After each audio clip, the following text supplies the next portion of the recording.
जादुई तोता। एक छोटे से गांव में एक गरीब परिवार रहता था।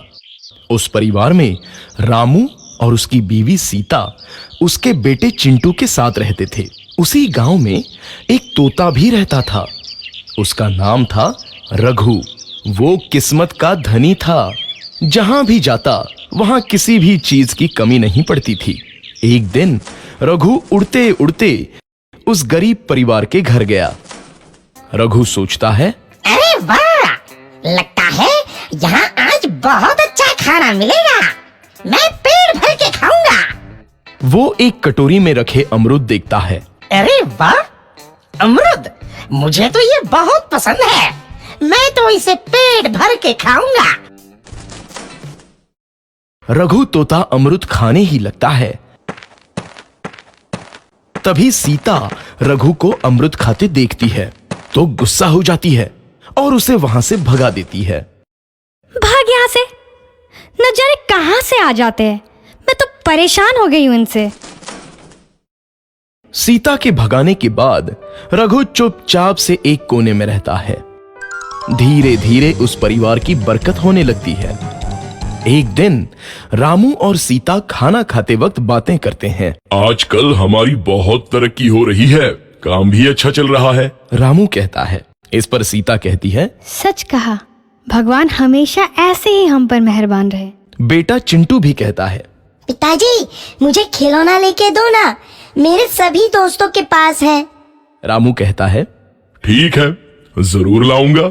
सीता कहती है, कितने खुश है सब, मेरे परिवार को किसी की नजर ना लगे। एक तरफ ऐसी बातें होती हैं तो दूसरी तरफ रसोई में रघु तोता भी अमरूद खाते रहता है। मजा आया, अमरूद खाया, मजा आया, अमरूद खाया, मजा आया। तभी सीता रसोई में आती है और रघु तोते को अमरूद खाते देख बहुत गुस्सा होती है। सीता रघु को बाहर निकालने के लिए पिंजरे में अमरूद रखती है। रघु जब अमरूद खाने लगता है तो पिंजरे का दरवाजा बंद हो जाता है और वो उसमें फंस जाता है। मुझे बाहर निकालो, मैं यहाँ फंस गया हूँ, मुझे बचाओ। अगले दिन सीता पिंजरा उठाकर बाहर दूर उस रघु को छोड़ देती है। रघु के जाते ही उनके घर आई बरकत धीरे धीरे कम हो जाती है। उन्हें बहुत घाटा होता है। सीता कहती है, ये क्या हो रहा है, अचानक इतना कैसे बदल गया? अभी तक तो सब कुछ अच्छा चल रहा था। रामू कहता है, लगता है भगवान हम पर रूठ गए हैं। चिंटू भी कहता है, लगता है अब मुझे खिलौने भी नहीं मिलेंगे। और वो रोने लगता है और बाहर चला जाता है। कुछ दिन बाद रघु तोता फिर से उस घर में आता है।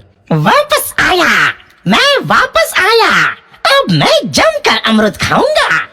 रघु सीधा रसोई घर में चला जाता है और अमरूद खाने लगता है।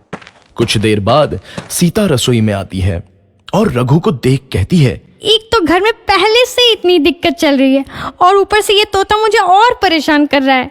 सीता रघु को वहां से भगा देती है। रघु उड़कर किसी कोने में छुप जाता है। कुछ दिन बाद धीरे धीरे उस घर की बरकत वापस आने लगती है। काम भी अच्छे से चलने लगता है। एक रात जब रघु तोता अमरूद खाने जाता है तो पिंजरे में फंस जाता है। ये लोग आखिर चाहते क्या हैं? एक तोते को शांति से अमरूद खाने क्यों नहीं देते? मैं कौन सा चोरी कर रहा हूँ?